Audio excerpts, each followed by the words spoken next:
잠깐만요.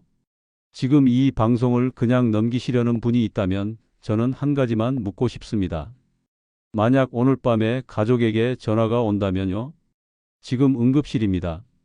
당장 치료비가 필요합니다.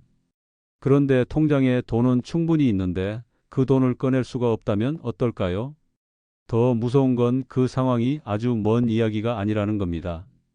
우리는 흔히 돈이 있으면 해결된다고 생각합니다. 하지만 현실에서는 돈이 있어도 못 쓰는 순간이 생깁니다. 그리고 그 순간은 대개 준비할 시간도 없이 찾아옵니다. 오늘은 그 얘기를 차분히 하지만 꼭 필요한 만큼은 단호하게 해보려고 합니다. 65세 이상이신 분들이라면 특히 더요. 그리고 부모님이 그 나이에 가까워지고 있는 자녀분들이라면 오늘 이야기를 대신 들려드릴 마음으로 함께 들어주셔도 좋겠습니다. 작년 겨울 바람이 유난히 차가웠던 날이었습니다. 저는 그날도 평소처럼 상담 업무를 보고 있었는데 지점 전화가 급하게 울렸습니다. 수화기 너머로 들리던 목소리는 분명히 울먹이고 있었습니다. 전화를 주신 분은 한 80대 어르신의 며느리 분이었습니다. 아버님이 갑자기 쓰러져서 응급실에 계신데 수술이 필요하다는 이야기였습니다. 비용이 얼마나 되는지 듣는 순간 제 머리에서 어떤 계산이 바로 돌아갔습니다. 돈이 부족해서 막막한 상황일 수도 있고 혹은 돈은 있는데 절차가 막혀 있는 상황일 수도 있겠다는 생각이었죠. 저는 먼저 통장 잔액을 물었습니다. 며느리분은 돈은 있다고 했습니다. 꽤 큰 금액이었습니다. 그런데 바로 다음 말이 문제였습니다. 통장이 아버님 명의예요.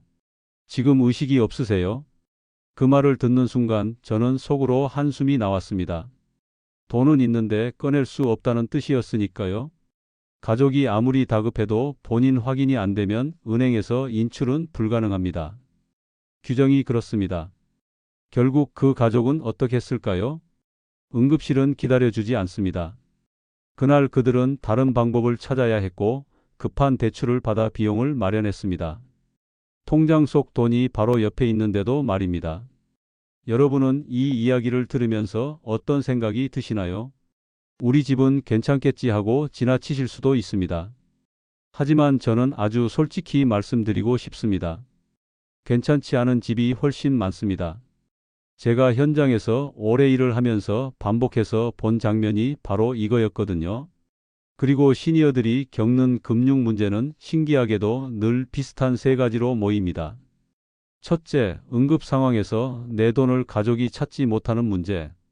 둘째, 본인도 모르게 휴면 계좌가 되어 내 돈이 잠들어 버리는 문제. 셋째, 사망 이후 상속 절차가 복잡해서 가족이 몇 달, 길게는 1년 가까이 고생하는 문제. 오늘은 이 세 가지를 순서대로 풀어드리고 동시에 해결책도 함께 정리해 드릴 겁니다. 중요한 건 정보가 아니라 실행입니다. 듣고 고개를 끄덕이는 것만으로는 아무것도 바뀌지 않으니까요. 먼저 첫 번째입니다. 응급 상황에서 가족이 내 돈을 못 쓰는 문제. 이 문제는 듣는 순간에는 믿기지 않지만 막상 현실에서 겪으면 너무나 냉정합니다. 어떤 분은 이렇게 말씀하세요. 부부인데요. 평생 같이 살았는데요. 왜 제 남편 통장에서 제가 돈을 못 찾아요? 실제로 한 60대 후반의 부인께서 얼굴이 창백한 채로 지점에 들어오신 적이 있습니다. 남편이 갑자기 심장 쪽 응급으로 쓰러져 중환자실에 있다고 했습니다. 당장 치료비가 필요했는데 돈은 남편 명의 통장에 넉넉히 있었어요. 그런데 한 푼도 못 찾습니다. 부인은 제 손을 꼭 잡고 물었습니다. 제가 뭘 잘못했나요? 왜 제 돈이 아닌가요? 그 질문에는 분노와 두려움, 그리고 억울함이 한꺼번에 섞여 있었습니다. 저는 그분께 조심스럽게 설명할 수밖에 없었습니다. 금융은 가족 관계보다 본인 확인을 먼저 봅니다. 그게 사기를 막는 가장 기본적인 장치이기 때문입니다. 그렇다면 방법이 전혀 없느냐? 긴급한 상황에서 법정 대리인 절차를 밟으면 되지 않느냐? 많은 분들이 그렇게 생각하십니다. 그런데 그 절차는 최소 몇 주가 걸립니다. 서류를 준비하고 확인을 받고 판단을 기다리고 승인을 받고 응급실은 그 시간을 주지 않죠. 그래서 사람들은 결국 가장 비싼 선택을 하게 됩니다. 급한 대출 혹은 주변에 손 벌리기 혹은 치료를 미루기. 돈이 있음에도 불구하고요. 이런 상황을 막기 위해 필요한 것은 복잡한 투자 지식이 아닙니다. 아주 간단한 준비 하나가 필요합니다. 그런데 그 준비를 대부분은 모르거나 알더라도 미루다가 놓칩니다. 저는 현장에서 많은 자료를 받고 상담도 수없이 했습니다. 그리고 느낀 결론은 하나였습니다. 10분 중 8분 이상이 이런 상황에 대비를 하지 않습니다. 아직 건강하니까요. 우리 애들은 착해서 문제 없어요. 내가 직접 하면 되지. 이렇게 말하면서요. 하지만 문제는 건강할 때가 아니라 건강을 잃었을 때 터집니다. 그리고 그때는 내 입으로 설명할 기회조차 사라집니다. 두 번째 문제로 넘어가겠습니다. 휴면 계좌, 내 돈이 잠드는 문제입니다. 이 문제는 첫 번째보다 더 조용히 다가옵니다. 응급실처럼 극적인 장면이 없어요. 그래서 더 위험합니다.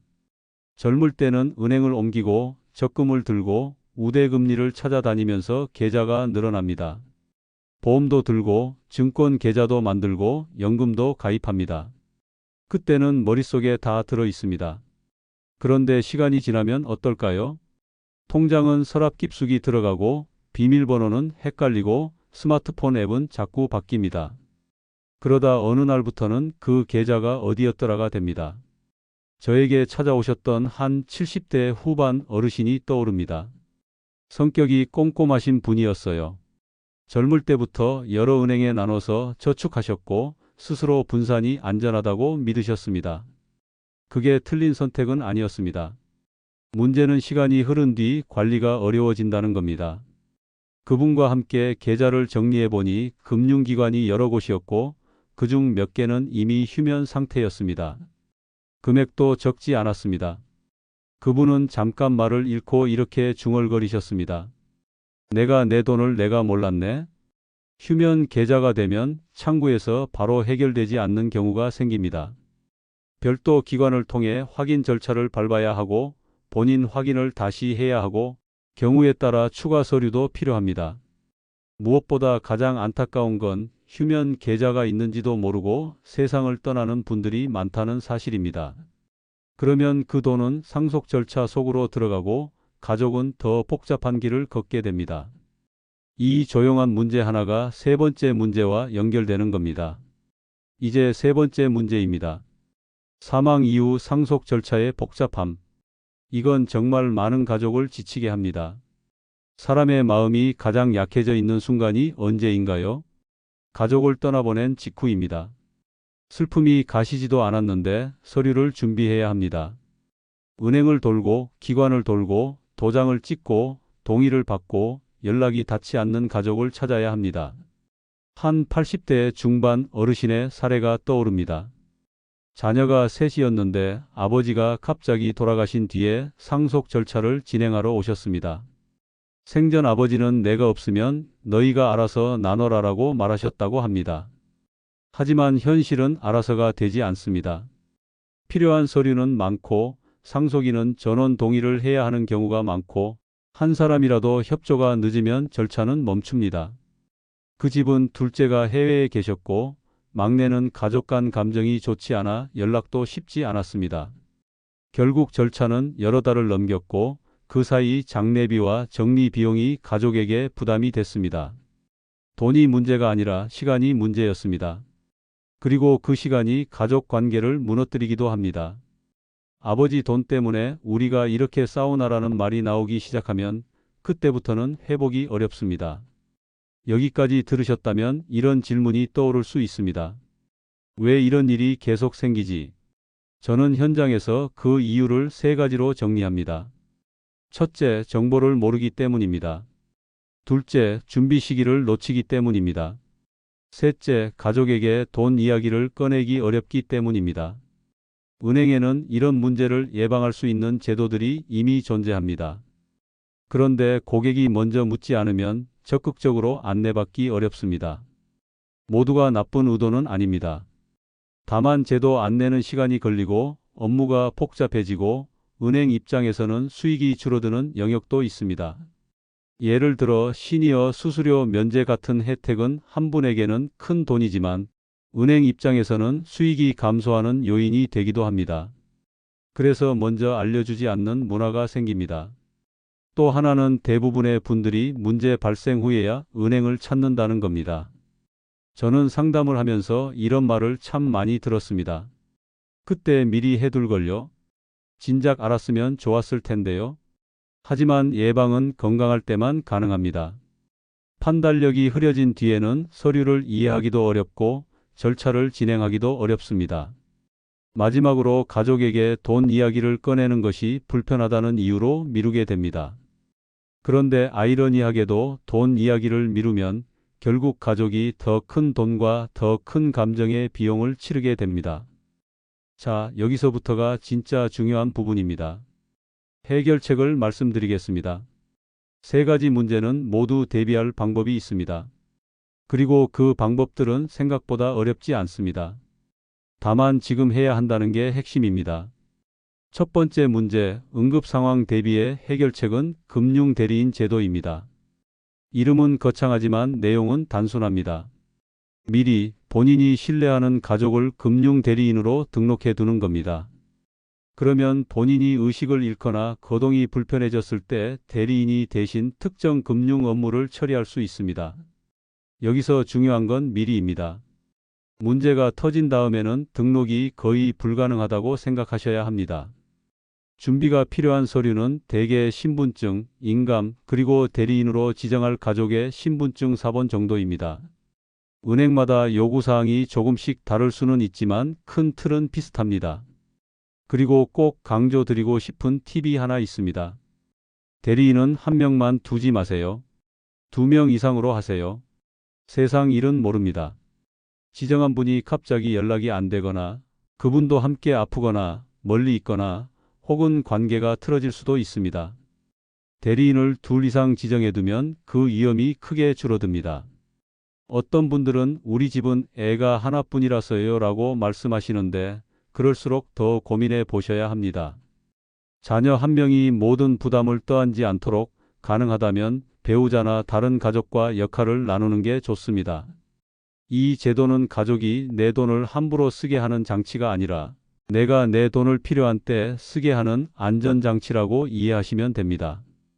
두 번째 문제, 휴면 계좌 대비의 해결책은 통합계좌 조회입니다. 이건 집에서도 할 수 있습니다. 본인 인증만 되면 내 이름으로 된 계좌가 어디에 있는지 한 번에 확인할 수 있습니다. 은행만이 아니라 증권, 보험, 각종 금융계좌가 포함됩니다. 여기서 중요한 건 기억이 아니라 조회입니다. 사람의 기억은 흐려지지만 기록은 남습니다. 조회를 해보면 아 맞다. 이 계좌 있었지가 나옵니다. 그리고 가장 놀라운 순간은 이게 왜 여기 있지라는 계좌가 나올 때입니다. 오랫동안 잊고 있었던 적금, 자동이체가 끝난 뒤 방치된 통장 혹은 예전에 만들고 사용하지 않던 계좌. 그런 계좌에 생각보다 큰 돈이 남아있는 경우가 있습니다.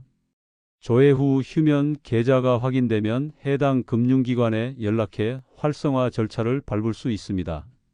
절차는 경우에 따라 다르지만 존재를 알아내는 것이 절반입니다. 많은 분들이 돈이 없어서가 아니라 돈이 어디 있는지 몰라서 곤란해지니까요. 세 번째 문제, 상속 절차의 복잡함을 줄이는 해결책은 가족 신탁입니다. 신탁은 어떤 분들에게는 낯설고 어떤 분들에게는 부자들만 하는 것 아니냐는 느낌을 줍니다. 하지만 핵심은 단순합니다. 내가 살아있을 때 재산의 관리와 분배 방식을 계약으로 정해두는 겁니다. 예를 들어 내가 살아있을 때는 매달 생활비로 일정 금액을 지급하고 내가 사망하면 큰아들에게는 몇 %, 둘째에게는 몇 % 같은 방식으로요. 이걸 미리 정해두면 사망 후 복잡한 상속 절차를 상당 부분 줄일 수 있습니다. 물론 비용이 듭니다. 그리고 모든 사람에게 무조건 정답은 아닙니다. 하지만 가족 간 갈등 가능성이 있거나 상속인이 여러 명이고 거주지가 흩어져 있거나 혹은 사후 절차를 최대한 간단히 만들고 싶다면 검토할 가치가 있습니다. 저는 신탁을 재산을 불리는 기술로 보지 않습니다. 가족을 지키는 설계로 봅니다. 내가 없는 뒤에 가족이 싸우지 않게 하는 장치, 슬픔을 정리할 시간에 서류 때문에 지치지 않게 하는 장치. 이런 관점으로 접근하면 신탁은 훨씬 현실적인 선택지가 됩니다. 이제 여기서 잠깐 실용적인 혜택 이야기를 하겠습니다. 65세 이상만 받을 수 있는 혜택들이 생각보다 많습니다. 그런데 이 혜택은 대개 자동으로 적용되지 않습니다. 신청해야 하는 경우가 많습니다. 그래서 모르고 지나치면 손해입니다. 첫째, 시니어 우대 상품입니다. 은행마다 조건이 다르지만 일반 상품보다 금리에서 우대를 주는 경우가 있습니다. 둘째, 수수료 면제입니다. 자동화기기 이용 수수료, 이체 수수료, 통장 재발급 수수료 같은 것들이 면제되거나 줄어드는 경우가 있습니다. 셋째, 자산관리 상담입니다. 고액 자산가만 받는 것으로 알려져 있지만 시니어 고객에게 기본 상담을 제공하는 프로그램을 운영하는 곳도 있습니다. 넷째, 건강 관련 연계 서비스나 생활 편의 서비스입니다. 모든 은행이 동일하진 않지만 일부 은행은 시니어 고객을 위한 안내나 연계 혜택을 운영합니다. 중요한 건 이것들을 저절로 주겠지라고 생각하면 안 된다는 겁니다. 은행에 가셔서 한 문장만 말씀하시면 됩니다. 시니어 혜택이 적용되는지 확인하고 싶습니다.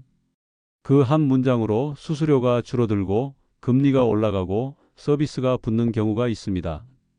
그리고 시니어에게 특히 중요한 게 하나 더 있습니다. 보안입니다. 요즘은 휴대전화로 송금도 하고 계좌 이체도 하고 인증도 합니다. 편하지만 위험도 있습니다. 특히 사기범들은 시니어를 표적으로 삼습니다. 그래서 저는 편리함을 조금 줄이더라도 안전을 높이는 설정을 추천합니다. 일정 금액 이상 송금할 때 가족에게 알림이 가도록 하는 설정, 특정 시간대에는 송금이 제한되도록 하는 설정, 이런 것들이 도움이 됩니다. 이름은 은행마다 다를 수 있지만 방향은 같습니다. 한 번만 설정해두면 나중에 큰 피해를 막을 수 있습니다. 이건 겁을 주려는 말이 아니라 실제로 피해 사례가 너무 많기 때문입니다. 자, 이제 오늘 이야기의 핵심을 한 장의 체크리스트처럼 정리해 드리겠습니다. 저는 현장에서 오래 일하면서 이 5가지만 하면 큰 문제의 대부분은 막을 수 있다는 결론을 만들었습니다. 첫째, 통합 계좌 조회를 해서 내 계좌를 전부 확인하기. 둘째, 금융 대리인을 2명 이상 미리 등록하기. 셋째, 시니어 우대 상품과 수수료 면제 혜택을 신청하기. 넷째, 가족 신탁을 포함한 상속 설계를 한번 검토하기. 다섯째, 보안 설정을 강화하기. 이 5가지는 투자와 무관합니다. 리스크를 줄이는 생활 금융의 기본입니다. 그리고 무엇보다 중요한 건 이건 건강할 때 해야 효과가 있다는 겁니다. 여기까지 들으신 분 중에는 이런 생각이 드실 수도 있습니다. 좋은 말인데 막상 하려면 귀찮아. 맞습니다. 귀찮습니다. 은행 가는 것도, 서류 준비하는 것도, 가족에게 꺼내는 것도 번거롭습니다. 그런데 저는 이렇게 말씀드리고 싶습니다. 귀찮음을 지금 조금 선택하느냐, 아니면 위기를 나중에 크게 맞이하느냐의 차이입니다. 오늘 한 가지를 하면 내일의 공포가 줄어듭니다. 오늘 아무것도 안 하면 내일의 공포는 커집니다. 이제 실행 순서를 알려드리겠습니다. 어떤 것부터 하면 좋을까요? 저는 늘 이렇게 권합니다. 가장 먼저 오늘 집에서 할 수 있는 것부터 하세요. 통합 계좌 조회입니다. 이건 오래 걸리지 않습니다. 확인만 해도 큰 수확이 있습니다. 다음으로는 은행 방문 계획을 세우세요. 한 번 갈 때 2가지를 같이 하시면 좋습니다. 금융 대리인 등록과 시니어 혜택 신청입니다. 대리인 등록은 가족과 사전 대화가 필요할 수 있으니 은행 가기 전에 먼저 가족에게 이야기하세요. 혹시 내가 아플 때를 대비해서 내가 대신 처리할 수 있도록 등록을 해두고 싶다. 이렇게 말하면 됩니다. 돈을 주겠다는 이야기가 아니라 절차를 준비하겠다는 이야기입니다. 그리고 스마트폰 뱅킹을 쓰신다면 보안 설정도 그날 같이 점검하세요. 마지막으로 신탁은 충분히 상의하고 결정하시면 됩니다. 신탁은 단기간에 결정할 일이 아니라 가족의 구조와 관계와 재산의 형태를 고려해야 하기 때문입니다. 하지만 아예 모른다와 한번 알아봤다는 천지 차이입니다. 저는 마지막으로 한 가지 장면을 더 들려드리고 싶습니다. 얼마 전 80대 초반의 한 분이 상담을 받으러 오셨습니다. 그분은 제가 말씀드린 것들을 차근차근 실행하셨습니다. 통합계좌 조회를 해보니 잊고 있었던 계좌에 예상치 못한 돈이 남아 있었습니다. 그 돈으로 시니어 우대 상품을 알아보셨고 자녀 둘을 금융대리인으로 등록하셨습니다. 그리고 집에 돌아가 가족들과 상속 이야기도 조심스럽게 꺼내셨습니다. 처음에는 자녀들이 왜 그런 이야기 하세요? 라고 했지만 대화를 하다 보니 자녀들도 오히려 안심했다고 합니다. 몇 달 뒤 그분이 다리를 다쳐 입원하셨을 때 자녀가 병원비를 처리하는 과정이 훨씬 수월했습니다. 그분이 제게 이렇게 말씀하셨습니다. 그때 귀찮아도 해둔 게 진짜 보험이더라. 저는 그 말을 들으면서 다시 한번 확신했습니다. 우리가 준비하는 것은 돈을 늘리는 기술이 아니라 돈을 지키고 가족을 지키는 장치라는 것을요. 오늘 내용을 핵심만 다시 묶어드리겠습니다.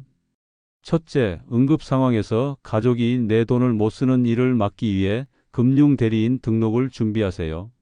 둘째, 내 돈이 잠들어 있는지 확인하기 위해 통합계좌 조회를 해보세요. 셋째, 사후 절차를 단순하게 만들기 위해 상속 설계를 고민하고 필요하다면 가족 신탁도 알아보세요. 그리고 덤으로 시니어 혜택과 보안 설정까지 챙기시면 금상첨화입니다. 여러분, 여기서 가장 중요한 것은 단 하나입니다. 오늘 들은 걸 오늘 하나라도 하시는 겁니다. 통합계좌 조회는 오늘 저녁에도 할 수 있습니다. 은행 방문은 다음 주에도 할 수 있습니다. 가족에게 이야기하는 건 오늘 식사 자리에서도 꺼낼 수 있습니다. 큰 결심이 필요하지 않습니다. 한 문장, 한 번의 클릭, 한 번의 방문이면 됩니다. 여러분이 평생 모으신 소중한 돈이 정작 필요할 때 손에 닿지 않는 일이 없도록, 가족이 가장 힘든 시기에 돈 문제로 더 아프지 않도록 오늘부터 차근차근 준비해 보시길 바랍니다.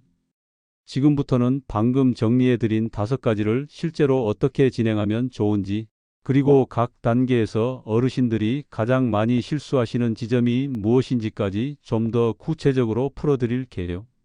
듣고 계신 여러분이 이건 내가 오늘 할 수 있겠다라는 생각이 들게끔 가능한 한 생활 속 언어로 설명하겠습니다.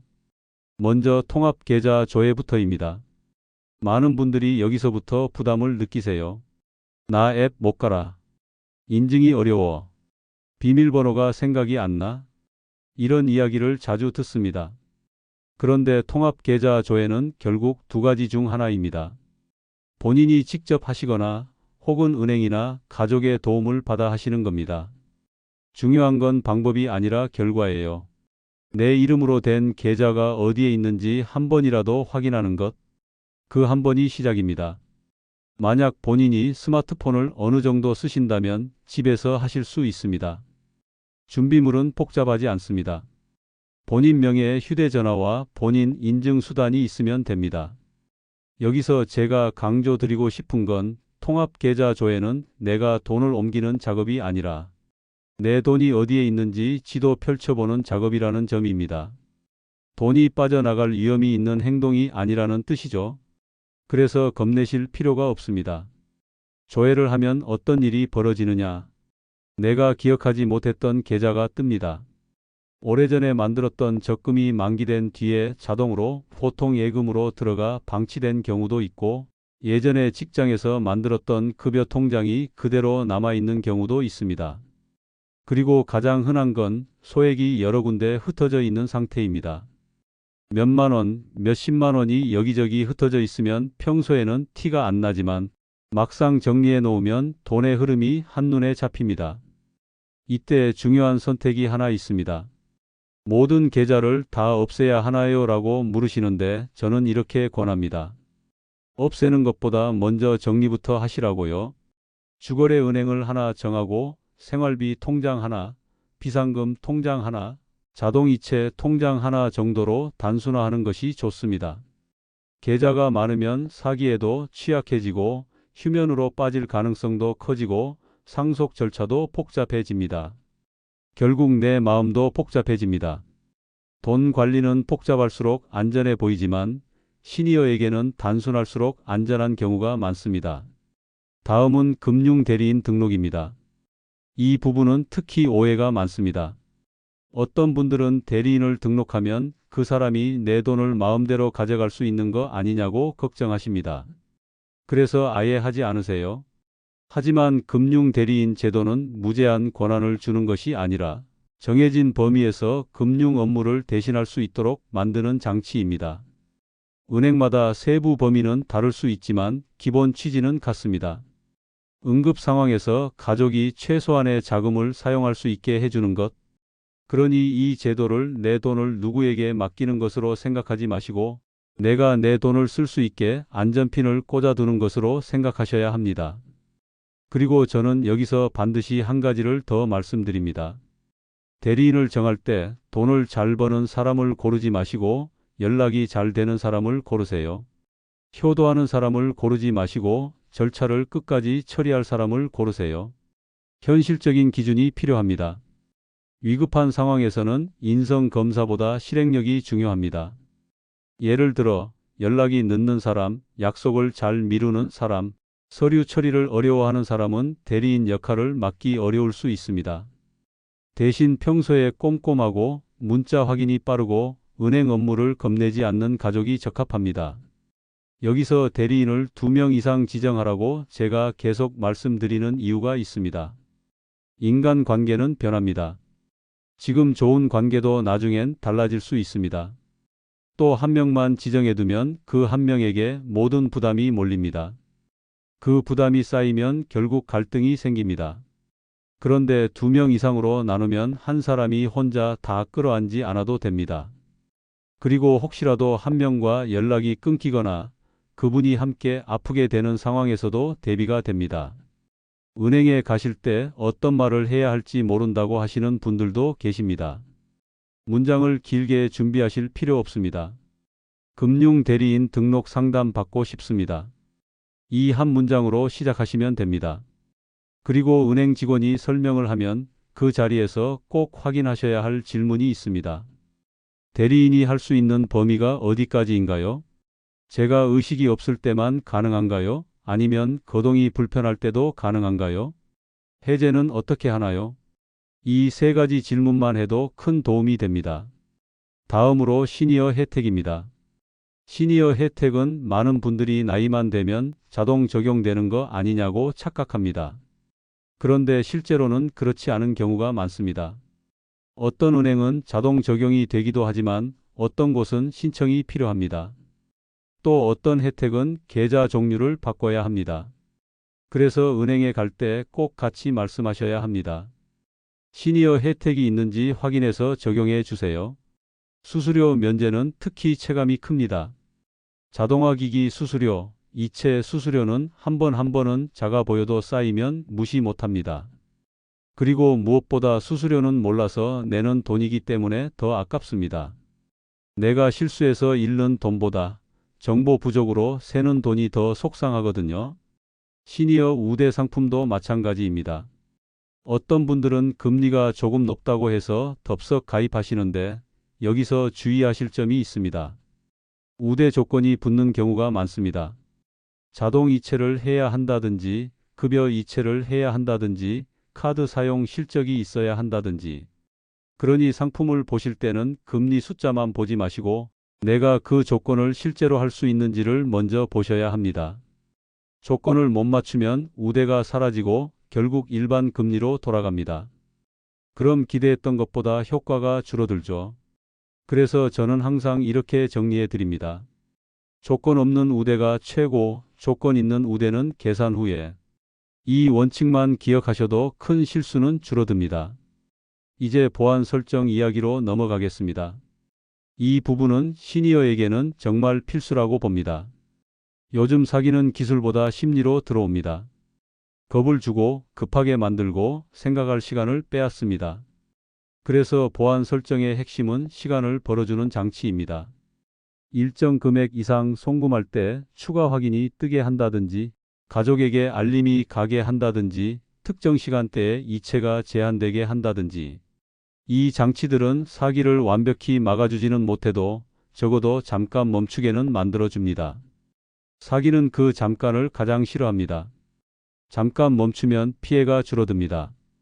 여기서 제가 권하는 가장 현실적인 습관은 하나입니다. 송금을 하거나 결제를 하면서 누구에게도 말하지 말라는 말을 들으면 그건 거의 사기라고 생각하셔도 됩니다. 정상적인 기관은 고객에게 말하지 말라고 요구하지 않습니다. 또 지금 당장을 반복하면 한 번은 의심하셔야 합니다. 급할수록 한 번 멈추는 게 돈을 지키는 방법입니다. 그리고 그 멈춤을 도와주는 것이 보안 설정입니다. 은행 앱에서 설정이 어려우시면 창구에서 요청하셔도 됩니다. 송금 알림을 가족에게도 가게 설정할 수 있나요? 야간 송금 제한 같은 걸 걸 수 있나요? 이렇게 물어보시면 됩니다. 말이 어렵지 않죠? 은행 직원도 이런 질문을 받으면 어떤 메뉴를 열어야 할지 바로 압니다. 이제 마지막으로 가족 신탁, 즉 상속 설계 쪽 이야기입니다. 이 부분은 제가 조심스럽게 말씀드리는 이유가 있습니다. 상속은 단순히 돈이 아니라 관계의 문제이기 때문입니다. 그리고 각 가정의 사정이 다릅니다. 그래서 저는 무조건 하세요가 아니라 무조건 알아는 두세요로 권합니다. 신탁이든 유언이든 무엇이든 내가 원했던 방식이 실제로 실현되려면 기록과 절차가 있어야 합니다. 우리는 마음으로는 애들이 알아서 잘하겠지라고 믿고 싶지만 현실에서는 형제 사이에도 오해가 생깁니다. 아버지가 나한테는 이렇게 말했어. 아니야, 나한테는 다르게 말했어. 이런 말이 나오면 그때부터는 서로의 기억 싸움이 됩니다. 기억은 증거가 아닙니다. 그래서 문서가 필요합니다. 그럼 신탁을 하면 모든 게 끝나느냐? 꼭 그렇진 않습니다. 신탁도 비용이 들고 조건이 있고 신탁 회사마다 방식이 다릅니다. 하지만 장점이 분명합니다. 내가 살아있을 때 자산이 어떤 방식으로 쓰일지 정할 수 있고 내가 사망한 뒤에는 분배가 계약에 따라 진행되기 때문에 절차가 단순해질 수 있습니다. 그리고 가족이 서로 내가 더 가져갔다는 의심을 하기가 어려워집니다. 구조 자체가 투명해지기 때문입니다. 상속 갈등의 많은 부분은 불투명함에서 시작됩니다. 누가 얼마나 가져갔는지, 왜 그렇게 되었는지 과정이 깜깜하면 의심이 자랍니다. 신탁은 그 어둠을 줄여주는 역할을 할 수 있습니다. 이제 여기서 잠깐 어르신들이 가장 많이 하시는 실수들을 정리해 드릴게요. 첫째, 나중에 하자입니다. 금융은 나중에 할수록 선택지가 줄어듭니다. 건강이 약해지면 서류도 어렵고 설명도 길게 느껴지고 결정도 힘들어집니다. 둘째, 가족에게 숨기자입니다.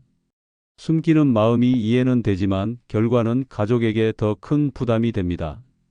셋째, 하나만 해두면 되겠지입니다. 대리인 한 명만 해두고 끝내거나 계좌 조회만 하고 끝내거나 수수료 면제만 받고 끝내는 경우가 많습니다. 그런데 5가지는 서로 연결되어 있습니다. 계좌 조회를 하면 휴면을 막고 계좌가 정리되면 상속이 쉬워지고 대리인이 있으면 응급 상황이 해결되고 보안 설정이 있으면 사기를 막고 시니어 혜택을 챙기면 새는 돈을 줄입니다. 하나만 해도 도움이 되지만 5가지가 합쳐질 때 효과가 커집니다.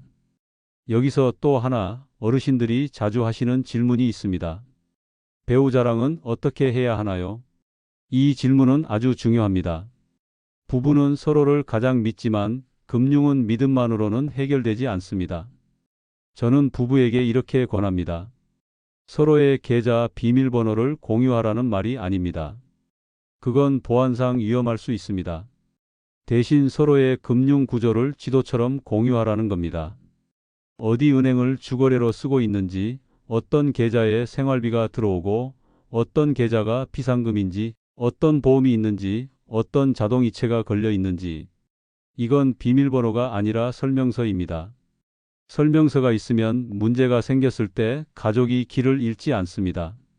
설명서가 없으면 돈이 있어도 헤매게 됩니다. 저는 상담할 때 종종 이런 방식으로 권합니다. 집에 작은 노트 하나를 만들어 두세요. 제목은 거창하지 않게 우리 집 돈 안 내서 정도면 됩니다. 거기에 계좌번호를 다 적으라는 뜻이 아닙니다. 계좌번호는 민감하니까 안 적어도 됩니다. 대신 주거래 은행은 어디, 생활비, 통장은 어디, 비상금은 어디, 보험은 어디, 연금은 어디 정도를 적어두는 겁니다. 그리고 대리인이 누군지도 적어두면 좋습니다. 이 노트는 숨기는 게 아니라 가족이 알 수 있는 안전한 곳에 두는 겁니다. 물론 개인정보가 걱정되신다면 핵심만 적고 자세한 정보는 은행에서 확인하게끔 해도 됩니다.